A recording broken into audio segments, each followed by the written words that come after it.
জুবিন গাৰ্গ অসমীয়াৰ কণ্ঠ যাৰ সুৰে অসমৰ চাহ বাগিচাৰ মাজেৰে অতিক্ৰম কৰি বিশাল ব্ৰহ্মপুত্ৰৰ পাৰে পাৰে গৈ গুৱাহাটীৰ অলি গলি পৰিভ্ৰমী বিশ্বৰ কোটি কোটি জনতাক মোহাচন্ন কৰি আহিছে।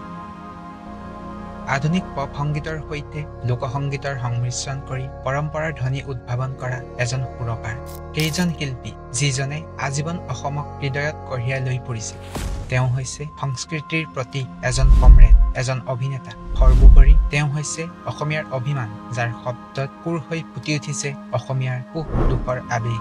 বি বৰুৱা কলেজৰ সেই ব্যতিক্ৰমী ল'ৰাজনৰ পৰা বিশ্বৰ অন্যতম জনপ্ৰিয় সংগীতজ্ঞলৈ তেওঁৰ যাত্ৰা হৈছে আবেগ, সংগ্ৰাম আৰু জয়ৰ কাহিনী।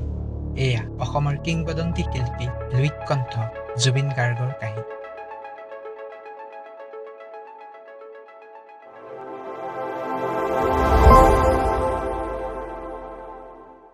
1972 চনৰ 18 নৱেম্বৰত মেঘালয়ৰ তুৰাত জুবিন গাৰ্গৰ জন্ম হৈছিল। তেওঁৰ পিতৃৰ নাম হৈছে মোহিনী মোহন বৰঠাকুৰ আৰু মাতৃৰ নাম হৈছে স্বৰ্গীয় ইলি বৰঠাকুৰ। মাক দেউতাকে আকাংক্ষা আৰু ভাগ্য দুয়োটাকে বহন কৰা এটা নাম দিলে, জুবিন বৰঠাকুৰ। প্ৰসিদ্ধ গীতিকাৰ জুবিন মেহতাৰ নামত জুবিনৰ নাম ৰখা হৈছিল আৰু পিতৃৰ বংশৰ গোত্ৰ গাৰ্গ তেওঁ উপাধি হিচাপে পিছলৈ ব্যৱহাৰ কৰে আৰু তেওঁ হৈ পৰি সকলোৰে মৰমৰ জুবিন গাৰ্গ। জুবিনৰ পিতৃ মোহিনী মোহন বৰঠাকুৰ, যাক তেওঁৰ ছদ্মনাম কপিল ঠাকুৰ বুলিও জনা যায়, পেছাত এজন দণ্ডাধীশ, কিন্তু হৃদয়ৰ পৰা তেওঁ হৈছে এজন কবি, এজন গীতিকাৰ। তেওঁৰ মাতৃ ইলি বৰঠাকুৰ আছিল এগৰাকী দক্ষ নৃত্যশিল্পী আৰু এগৰাকী সুগায়িকা। তেওঁলোকৰ ঘৰখনৰ বাবে শব্দ সংগীত কোনো বিলাসিতা নাছিল, ই আছিল তেওঁলোকৰ দৈনন্দিন জীৱনৰ অংশ। এনেকুৱা এটা পৰিৱেশত ডাঙৰ দীঘল হোৱা কণমানি জুবিনে সৰুৰে পৰা সংগীতৰ প্ৰতি আকৰ্ষিত হৈ পৰিছিল। তবলাৰ পৰা ছন্দ, হাৰমনিয়ামৰ পৰা সমন্বয়, মাকে গোৱা লোকগীতৰ পৰা তেওঁ প্ৰকাশভংগী শিকিছিল। পৰিয়ালৰ এই সংগীত যাত্ৰাত তেওঁ অকলশৰীয়া নাছিল, তেওঁক সংগ দিছিল তেওঁৰ দুগৰাকী ভনীয়েকে, পামী বৰঠাকুৰ আৰু জংকী বৰঠাকুৰ। পিছলৈ জংকী বৰঠাকুৰ নিজস্ব ৰূপত এগৰাকী উদীয়মান গায়িকা আৰু অভিনেত্ৰী হ'ল। সংগীতৰ ক্ষেত্ৰত তেওঁ আছিল জুবিন গাৰ্গৰ আটাইতকৈ ঘনিষ্ঠ সংগী, কিন্তু নিয়তি সদায় দয়ালু নহয়। 2002 চনত তেজপুৰত ঘটা এটা শোকাবহ মটৰ দুৰ্ঘটনাত জংকীৰ মৃত্যু হ'ল, যাৰ বেদনা, স্মৃতি, অনুপস্থিতিৰ অনুভৱ আজীৱন জুবিনে কঢ়িয়াই লৈ ফুৰিলে। জুবিনে জংকীৰ স্মৃতিত শিশু নামৰ এটা এলবাম মুক্তি দিছিল, য'ত নিশ্চিত কৰিছিল যে জংকীৰ কণ্ঠ জুবিনৰ কণ্ঠৰ জৰিয়তে জীয়াই থাকিব।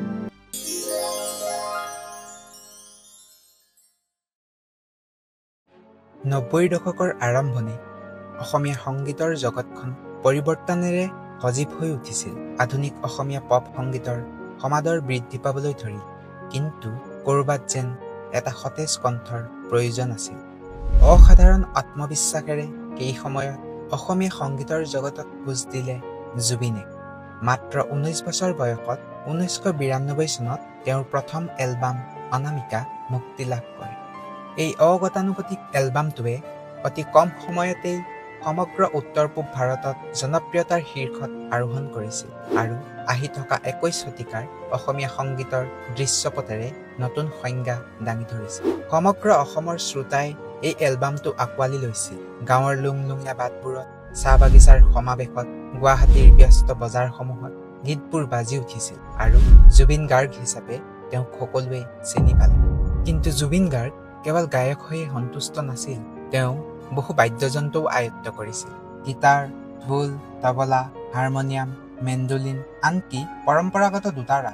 প্ৰতিটো পৰিৱেশনতে তেওঁৰ অস্থিৰ সৃষ্টিশীলতাক প্ৰতিফলিত কৰা শব্দৰ তৰপবোৰ কঢ়িয়াই লৈ ফুৰিছিল। অন্য যুৱশিল্পীৰ দৰে তেওঁ কেৱল খ্যাতিৰ বাবেই নহয়, নিজৰ শিপাক সন্মান জনোৱাৰ বাবেও কাম কৰি গৈছিল। তেওঁৰ প্ৰতিটো গীতত অসমীয়া লোকগীতৰ সুৰ, বিহুৰ তাল আৰু অসমী ভূমিৰ সুৰ প্ৰতিস্ফলিত হৈছিল। মাটিৰ সৈতে এই সংযোগেই তেওঁৰ সংগীত জীৱনৰ ভেটি হৈ পৰিল।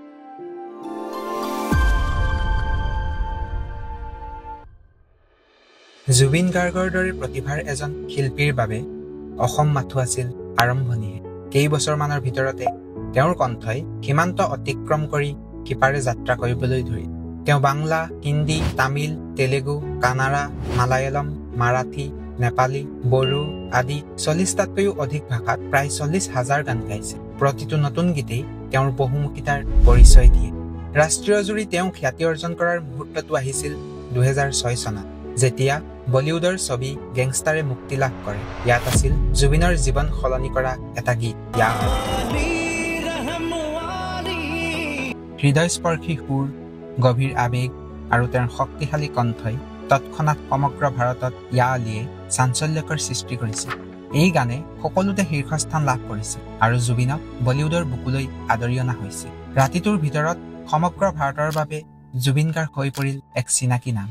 কিন্তু বলিউডৰ সফলতাৰ শিখৰত জুবিন যেন কিছু পৃথক আছিল। মুম্বাইত থাকিলেও তেওঁৰ অসমীয়া এলবামৰ ৰেকৰ্ডিং, অসমীয়া নতুন গীতৰ সৃষ্টি সামঞ্জস্যভাৱে অব্যাহত ৰাখিছিল। যাত্ৰা যিমানেই দূৰ নহওক কিয় নিজৰ শিপা সগৌৰৱে কঢ়িয়াই লৈ ফুৰাই আছিল তেওঁৰ জীৱনৰ লক্ষ্য। তেওঁ অসমীয়া আৰু বাংলা ছবিত অভিনয় কৰিছিল আৰু প্ৰায়ে দৈনন্দিন জীৱনক প্ৰতিফলিত কৰা ভূমিকা বাছি লৈছিল।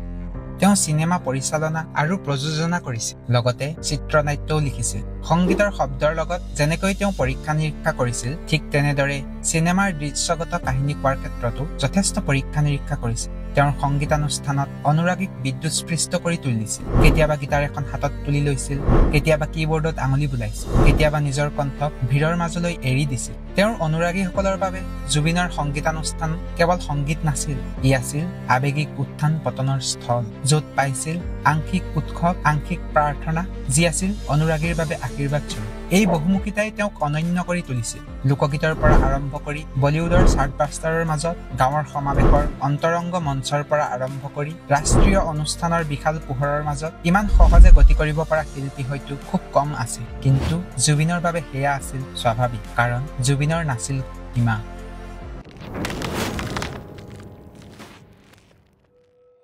জুবিন গাৰ্গ কেৱল সংগীতজ্ঞই নাছিল, তেওঁ নিজকে কমৰেড ৰূপে পৰিচয় দিবলৈ ভাল পাইছিল। তেওঁ আছিল অসমীয়া মানুহৰ সৈতে গভীৰ সম্পৰ্ক ৰক্ষা কৰা এজন সচেতন অসমীয়া। বছৰি বছৰি অসমীয়া প্ৰলয়ংকাৰী বানৰ সন্মুখীন হৈ আহিছে, যাৰ ফলত লাখ লাখ লোক আক্ৰান্ত হৈ আহিছে। জুবিনে প্ৰায়ে মানুহৰ মাজত আছিলেগৈ, প্ৰয়োজনীয় যাৱতীয় বস্তুৰ যোগান ধৰিছিল, চেৰিটি ইভেণ্টত অংশগ্ৰহণ কৰিছিল, সজাগতা বৃদ্ধি কৰিছিল। ক'ভিড-19ৰ সময়ত নিজৰ সম্পত্তি কেয়াৰ চেণ্টাৰ হিচাপে ব্যৱহাৰ কৰিবলৈ আগবঢ়াই দিছিল। হাজাৰ হাজাৰজন হতাশ অসমীয়াৰ চকুত আশাৰ ৰেঙনি বিলোৱা জুবিন আছিল অসমীয়াৰ ভগৱান স্বৰূপ।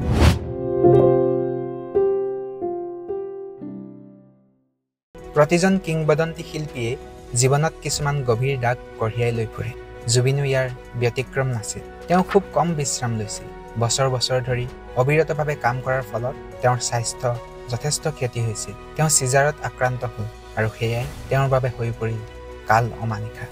বিতৰ্কই জুবিনৰ সদায় পিছে পিছে গৈছিল, কাৰণ জুবিন আছিল স্পষ্টবাদী, সকলো কথা খোলাখুলিকৈ প্ৰকাশ কৰিছিল।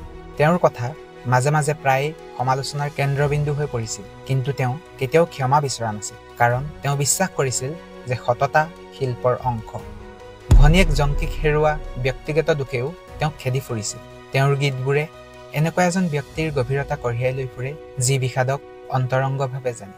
কিন্তু এইসমূহ পৰিস্থিতিয়ে তেওঁৰ সংগীতক দুৰ্বল কৰা নাছিল, বৰঞ্চ আমি পালোঁ বহু উপহাৰ।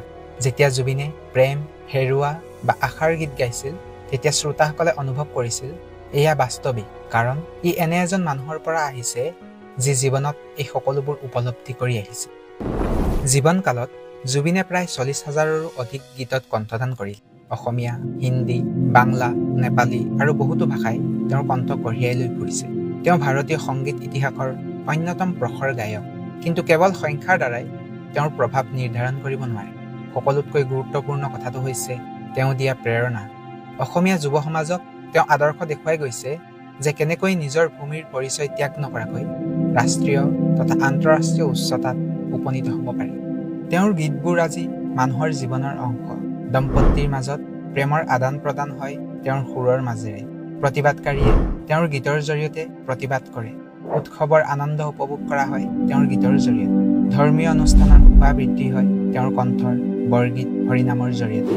মুঠতে প্ৰতিখন অসমীয়াৰ ঘৰ আৰু প্ৰতিটো অনুষ্ঠানৰ বাবে জুবিন গাৰ্গ হৈছে অসমীয়াৰ কণ্ঠ। তেওঁৰ লিগেচি কেৱল তেওঁৰ ৰেকৰ্ড কৰা গানবোৰৰ বাবে নহয়, তেওঁৰ লিগেচি আছে তেওঁ আলোড়িত কৰা আৱেগবোৰৰ মাজত। তেওঁ অসমক এনে এক কণ্ঠ দিলে যি সমগ্ৰ বিশ্বই শুনিব পাৰে। এয়াই আমাৰ মৰমৰ জুবিন দা, অসমৰ সন্তান।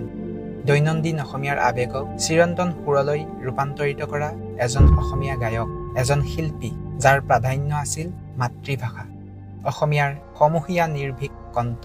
তেওঁৰ এই যাত্ৰাই আমাক সোঁৱৰাই দিছে যে সংগীত কেৱল মনোৰঞ্জন নহয়, ই পৰিচয়, ই হৈছে প্ৰতিৰোধ ক্ষমতা, ই হৈছে স্মৃতিশক্তি। জুবিন গাৰ্গ নামৰ এই সত্তাটো চিৰদিনৰ বাবে আমাৰ মাজত প্ৰতিধ্বনিত হৈ থাকিব।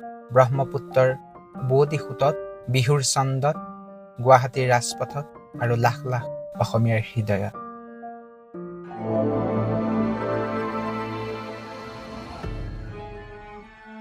আচলতে জুবিন গাৰ্গৰ পৰা আমি কি পালোঁ বা তেওঁৰ মৃত্যুত আমি কি হেৰুৱালোঁ, সেয়া ভাষাৰে বুজাব পৰা নাযায়। ই এক হৃদয়ৰ উপলব্ধি। কিন্তু মই নিশ্চিত যে তেওঁৰ ত্যাগৰ জৰিয়তে আমাৰ আৱেগসুলভ অসমীয়াৰ অন্তৰৰ মলিন আন্ধাৰবোৰ ধুই পেলালে।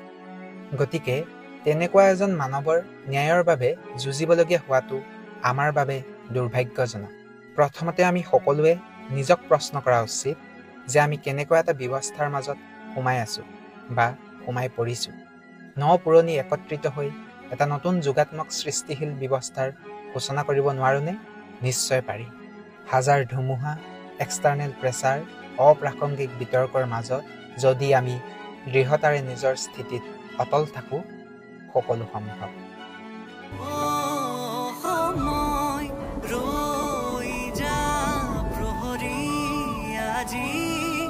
ৰাগিৰ জানত প্ৰহৰী আজি